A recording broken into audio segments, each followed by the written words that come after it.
Ho, ho, ho. Welcome to Let's Talk News. I'm your host, Leticia Remauro, and we're at a special time tonight because I was at Brook Green Gardens tonight and I was looking at the Christmas lights with my family. Let me tell you something. We have a 72-foot Christmas tree at Brook Green Garden, and Rockefeller Center's is 74 feet. So I would say that we did great. I should have actually uploaded some photos, but there were so many people there, and the internet was very, very shaky. The one thing I will say about living at the beach in the low country, where whatever you want to call it, is internet service is really, really difficult, even on hard wiring. And we've seen it here a couple of times with the show, right? That things freeze up. But we had a great time. Thank you for joining me an hour later, for those of you who do, like Andrew Dorman. How are you? Ho, ho, ho to you. And Francine, good to have you. Thank you for joining us an hour later. I don't know if it's a good thing or a bad thing. We'll check it out. We'll see. We'll see how everybody feels about it. Hi, Kevin Young. How are you? Good to have you. Thanks so much for joining. Are any of you doing anything like super special for, in the days leading up to Christmas? I'm trying to get the screen correct for the small horizontal vertical, so I'm not in everybody's face. So tell me, are you going to see the tree? Are you going to see lights?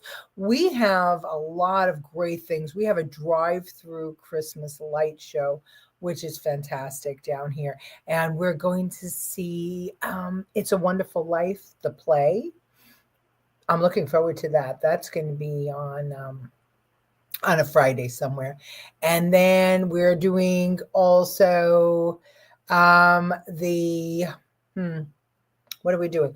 Oh, the Christmas show at the Alabama Theater. So we have a, kind of full schedule. And, the one thing about the Southerners is they do Christmas up right, boy. I've got to tell you, they love Christmas. Hello, Angela Ricca. Good to have you. Thank you for joining us at our late hour. And Kevin Wall, thank you for joining us. And leaving on a 9-day trip tomorrow. That's great. Where are you going? I hope it's something really, really fun. So anyway, it's been an amazing kind of day. And I wonder if any of you all feel the way I do about the Democrat horse shit that we're seeing, right? I mean, it's always something. It's one thing after another, and they're just throwing like spaghetti against the wall to see what sticks. This whole blowing up the drug boat thing, they were acting as if it was the worst thing ever. And as a matter of fact, one of the Congress members came out of the briefing with Bradley today and said that he'd never seen or heard anything so terrible in his whole entire life. And I guess he didn't get the memo that said that those quote unquote survivors on the boat that were supposedly clinging to the side and trying to save themselves actually weren't clinging to the side. What they were doing was they were trying to protect the drugs and communicate with other boats in the area to try and get the drugs, protect them, and get the drugs safely off the boat before it burned and sunk. So clearly they were still working on their mission of getting drugs out of Venezuela and into America or wherever they were going to sell them. So I don't know about you, but I think that most Americans believe that if the mission is to save Americans from drug addiction and overdose, then they acted in the absolute perfect way. And we're going to see a clip on that in a minute. So Angela's going on a cruise. Oh, I'll miss you too. Fortunately, you can watch us on reruns anytime you like. You can't chat, but you can watch. I'm sorry, where was that video? Oh, there is none, huh? Yeah, right, Exactly. But we have this video. We have this clip from, I think it's NBC. No, this is ABC News. Okay, so not a fan of Trump, but listen to what they have to say. New information provides a clearer picture of the moments after this U.S. airstrike on a suspected drug smuggling boat off Venezuela in September. Defense Secretary Pete Hegseth and the Pentagon have faced bipartisan criticism for launching a follow-up missile strike, which reportedly killed 2 survivors of the initial attack.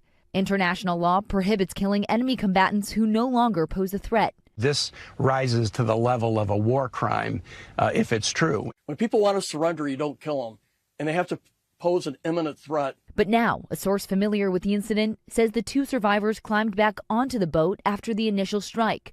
They were believed to be potentially communicating with others while trying to salvage some of the drugs. And because of that, it was determined they were, quote, still in the fight and therefore valid targets. A Judge Advocate General, or JAG officer, was also present, giving legal advice during the strikes. We asked President Trump if the administration will release video of that second attack. Whatever they have, we'd certainly release, no problem. So think about that. The Democrats, again, on the wrong side of things. They are protecting drug dealers and criminals rather than American citizens. And it's not the first time they've done that, right? They do that every single time. They, get hysterical about the ICE going in and arresting and deporting people who have killed, raped, murdered, maimed, beat, drunk driving in America. And the Democrats all stand there and act as if they are these people should be martyred. Like there's nothing wrong, that these are innocent people, that Trump is just going after them because of the color of their skin. And they did the same thing too when they were coming in. They were pretending it wasn't happening. And we kept saying it's happening. And the first one to do it was, what's his name? Rob Astorino from Westchester. He was the first one to send me video showing these airplanes landing in Westchester in the dark of night and all of these migrants coming off. And he ignited the alarm bell. And Biden and Harris and Mayorkas all said, nothing's going on. I don't know what you're talking about. Nobody's here. They're not coming in. But eventually they had to admit it, right? They had to admit it when all of a sudden New York City was overrun and they couldn't take care of everybody. Hello, Lisa. Yeah, always blame Trump. Everything is Trump's fault. Everything. So, and the thing is, right, what were they saying recently? They were telling us that these migrants don't take benefits. They don't use tax dollars because they don't receive any benefits. If they're illegal, they don't receive any benefits. But now we're hearing them, the Democrats, crying because Trump has said to every state, you need to give us your SNAP rolls, your SNAP benefit rolls, because we need to cross-check and make sure that these are legitimate citizens or legitimate, they've entered the country legitimately, they're visa holders or whatever, and that they're eligible for these benefits. And New York, New Jersey, so many, California, are saying absolutely not. We're not giving you those rolls. We're protecting them. So even after what's happened in Minnesota, where millions upon millions, billions of taxpayer dollars have been fraudulently handed out to fraudulent not-for-profits who ultimately sent that money back to Somalia and to terrorist organizations, even after that is big headline news. Democrats don't want to cooperate with the federal government and hand over the rolls. But they want the federal government to pay the money. And Trump says, no, I'm not paying money unless I know that it's going to eligible people who are eligible to receive the benefits. I'm not going to waste taxpayer dollars. And now the Democrats are crying foul because they're saying that Trump is starving migrant children, who they said just a little while ago that migrants, illegal migrants don't accept benefits. So which is it? Hello, Professor. Good. Thank you for joining at the late hour. Costco suing Trump. Yeah. Well, Lisa, we yesterday, and maybe you can go back and see it. We talked about Costco yesterday. You know what? The funny thing about this, Lisa, is that Costco has raised prices on non-tariffed goods. And why are they raising prices? They are trying to provide a cushion for profit, because in case of the tariffs cut into things and make things more expensive, they're charging us more now for things that are non-tariff goods, and so they're lying. They're pretending that it's got to do with tariffs. That's number one. Number two is Costco and Amazon are two. It's Costco, Amazon, Target, and what was the other one? Oh God, there were four. And I've got to think about the other one. Costco, Amazon. Oh, sorry, Walmart. Silly me. Walmart, biggest consumers, right? They're the biggest suppliers, and they can negotiate with China and India and wherever else that the tariffs are, and they can say, listen, either you eat the tariff. Don't raise it on my side, because I'm not raising it on my consumer side. And if you do try to make me eat the tariffs, I'm not going to buy goods from you anymore. I will find an American manufacturer. And just think about this. If you are a widget manufacturer and you get Costco as a client, you will be instantaneously successful, because Costco is that big of a client. Same with Amazon, same with Target, same with Walmart. So these entities could single-handedly help an American company get off the ground if they wanted to, but they don't want to, and they don't. So Costco suing Trump is bogus, and it's out there. It's all you can find that information everywhere, that they are bogusly raising prices to future-proof their profits, their profit margin. Then boats were heading straight for the U.S. The Democrats are missing the drug habits. Yeah, absolutely. They're exactly going for the U.S. Hello, Susan DeRema. Never knew that. They are a liberal company. Yeah, well, all four. Those four, if you look it up, those four are fraudulently charging people more money for things that are not part of the tariff situation. So they're undermining America. Forget Trump. They're undermining Americans to make sure that they have profits for their stockholders. And I get it, because that's their job, right? That their job is to make money. But we could also say, screw you. Don't you raise prices on us. Don't do it. I mean, it's all you have to do is take a minute and read the financial news, and you can see that everything is predicted to come down. Everything. I don't know about you, but gas here is now $2.22 at Parker's Kitchen. If you join, the club, and that's free to join. You just sign up with an email. $2.22 a gallon. There are some states that the prices aren't coming down, and you know why? Not because Trump hasn't done what he promised to do and produce more oil, but because the states are putting taxes.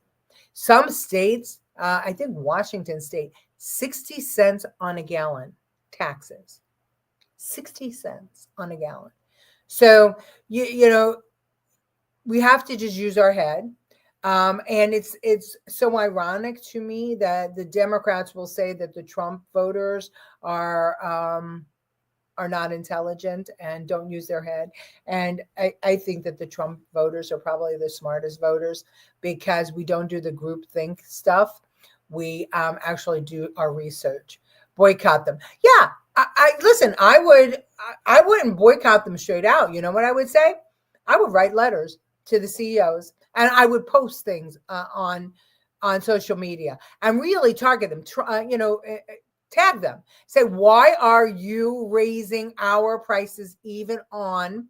And we should do this all for Costco. This should be an exercise. We should all just hammer Costco every day, asking them why are they raising prices on non-tariff goods and pretending that they're, it's because of the tariffs. If we do that, we'll destroy their lawsuit. Hi, Gloria. Good to have you. That's been their goal the whole time while they destroyed the small businesses. You're right. But, they didn't destroy the small businesses. You know who destroyed the small businesses? We did. We did because we want things quicker. We want things easier. We don't want the muss and fuss. Everything that's going on right now, and I know people don't like when I say this, but it's true. We allowed it. We did it to ourselves. And if we could create the problem, we could fix the problem. And I think we're doing that right now with Trump, right? That's what we're doing. We're trying to fix the problem. And these Democrats don't get it. They are living in an echo chamber where they believe that they can just keep lying, and their hyper intelligent, well-educated followers will just believe everything they say. And they keep throwing things at the wall. So now we find out that the drug boat, situation was all on the up and up. And now they're crying about food stamps again. It just never stops. It's the other way around. Democrats are more stupid than Republicans. Not all Democrats. You know what? You're right, Kevin. It seems to me that the more educated people are, the less common sense they have, the less ability to have critical thinking as a part of their life. That's what I see. I see that the more letters after the name, the less they are able to think on their toes and put logic to things and problem solve. True, we did it for convenience. We did, Lisa. We did it for convenience. I'm old school. I still like going to the stores. I do too, because I like to touch things, feel things, and especially that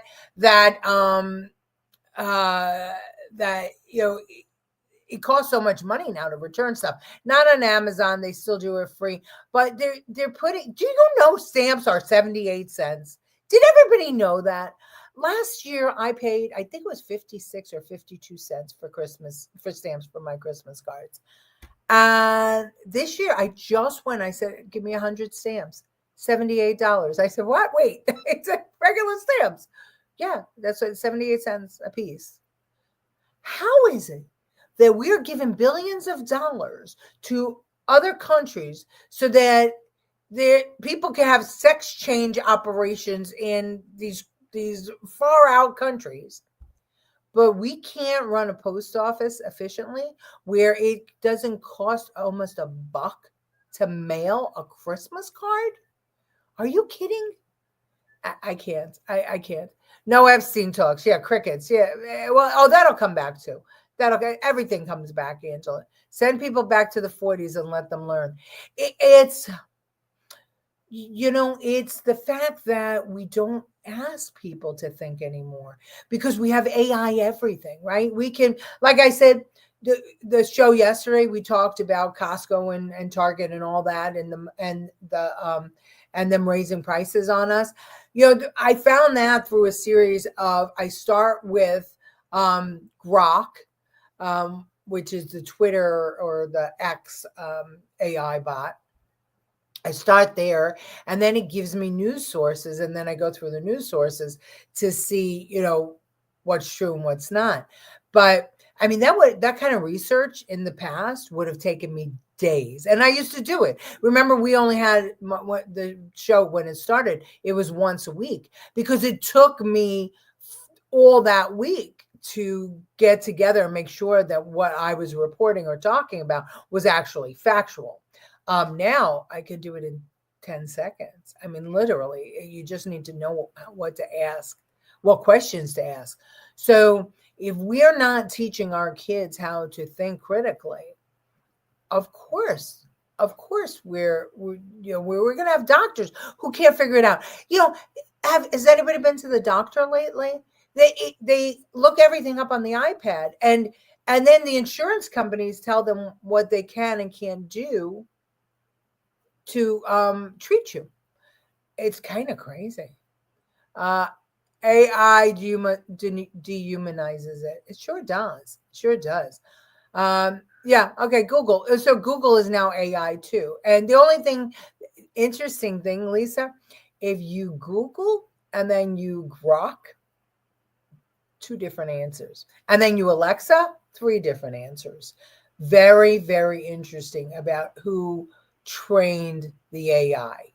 What the entity was that was training the AI. So even now with AI, you have to go through many sources. You can't just go through one. But I'm finding, and I Google, I Grok, I Alexa, and I come up with different answers. So I still have to sift through a bunch of stuff, but it's not as difficult as it used to be to research things. But these are tools. They're tools for our benefit, but we have to be able to say, hey, just because AI delivered back this answer doesn't mean it's the only answer. There may be some more to it. And you got to dig deep too, because some of them will give you on the surface the political answer, like the news agency, the legacy media answer. So it'll go through like ABC, NBC, CBS, and New York Times, and that's what it answers. Google does that. Google's terrible that way. Alexa too. Grok, not so much.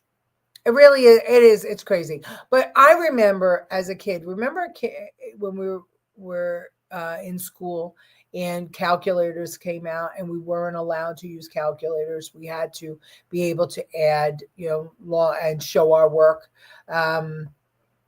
long division, all that stuff. And I thought that it was interesting that the teachers still made us do that, because there was a tool there, that calculator, that could help us. And it wasn't going to go away. You never go backwards. I've never heard of, okay, we have all this information and now we're going to just, we're not going to use it. We have all these tools and now we're not going to use it. That doesn't work. So once something is created that makes life easier, human nature is to go forward and to use it.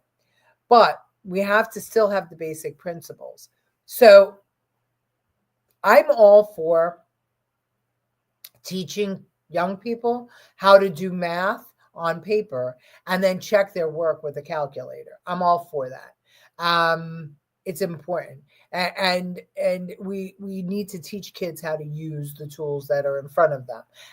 We need to teach the kids about AI. We need to teach kids about the internet. Teachers are still, they're teaching this weird way, but they're not using the tools that make life easier. The job of teachers and educators is to get you ready for a career, some sort of career, any career. And there's nothing wrong with working with your hands. As a matter of fact, working with your hands is making more money these days than doctors are. So trade schools using AI and the computer to diagnose, like plumbers or printers or electricians or automobile mechanics. These things should be taught in school. You still have to use your hands, right? So you have to know how the thing operates. But more and more, like you used to be, well, I guess there are still spark plugs in an engine, but you used to have to change them. You don't have to change them anymore in the new cars. It's really interesting. The new cars, it's kind of a complete system and an enclosed system. So you do have to use diagnostics in order to fix a lot of things. Very interesting. All right, let's see. The latest is NYT chat, surrender info. New York Times chat? Oh, really? Oh, interesting. Is anything being done with these criminals with past prison time and deportations killing people? So many of them.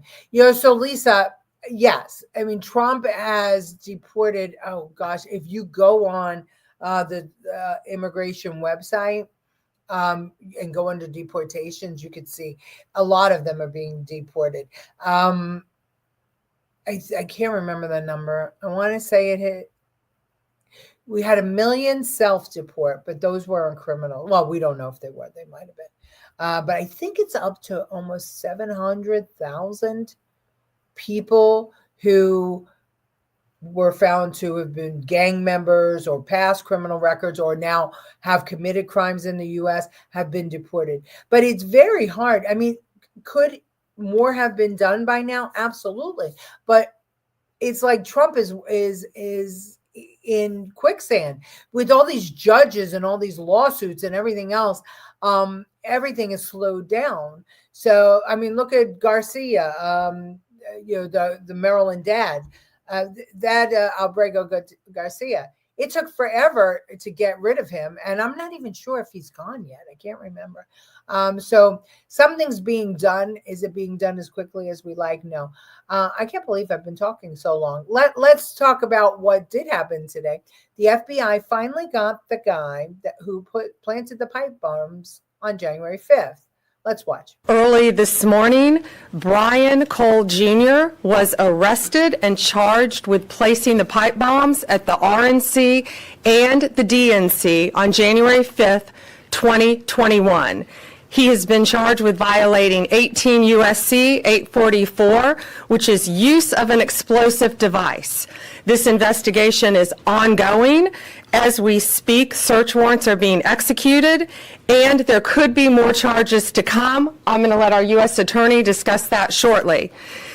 This was the work of multiple agencies working together. This morning's operation was carried out safely and successfully. We know that there are so many issues when you're issuing search warrants. Dangerous things can happen, and this was carried out safely and securely thanks to all of the people standing around me.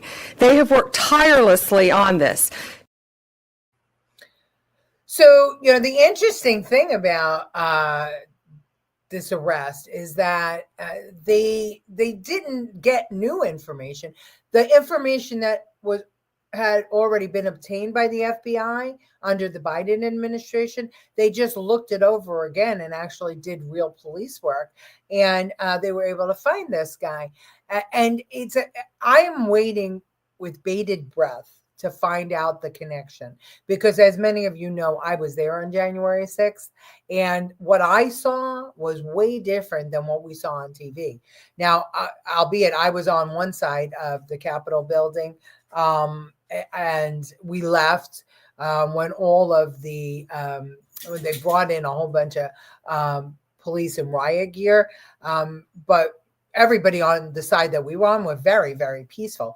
But I'm interested to know who built the gallows. How'd they get there? The one thing I remember was I was going to dinner with my daughter, and there was like pallets of bricks in the street, and I was like wondering why they were, because there was no construction sites. And then we start seeing these pallets of bricks, cropping up everywhere subsequently at other protests years later, right? And we now know a lot more about it. So I'm waiting to find out who built the gallows, and I'm waiting to find out whether this group was part of Antifa, which is hard to figure out because Antifa is not really an entity. It's just a whole bunch of disgruntled people. Yeah, the judges are horrible. And Rich Luthman says Trump has to get 1 or 2 judges impeached, then they will all fall in line. Start with Boasberg. Just so you know, Rich Luthman is a lawyer, so he knows a thing or two about judges. Boasberg miraculously has pulled a bunch of cases, a bunch of Trump cases, right? A bunch of cases, and has just decided against Trump every single time. But you should also know that Boasberg was appointed by, I think it was Bush. And so he was appointed by a Republican. And so he's been working on a lot of these cases, and none of them make sense. Rich would know better than I because I'm not a lawyer. But the evidence, I don't think the evidence supported a lot of the decisions he's made, because a lot of those decisions were overturned. And Boasberg's not the only one that seems to pull a lot of Trump cases. The one in New York, oh God, I wish my brain would work better. The one who heard the Tish James document case. He was a family court lawyer or something like that, and they put him on that case, and they put him on like 5 other cases. Juan Merjan. Yeah, it was crazy stuff. Very good, and good job, Pam Bondi and all. Yeah, it's pretty good. Has Omar been actually been deported, or are they just talking? I think that, I've been saying it for a long time. Have you ever heard Omar once say that thank you, America, for freeing me, for saving me and all these Somalis? No, she never did. I think she's a traitor. I think she's she knew what was going on, and I think they're going to prove it. Don't defame me like that. I'm a journalist now. Sorry. So Rich is sorry.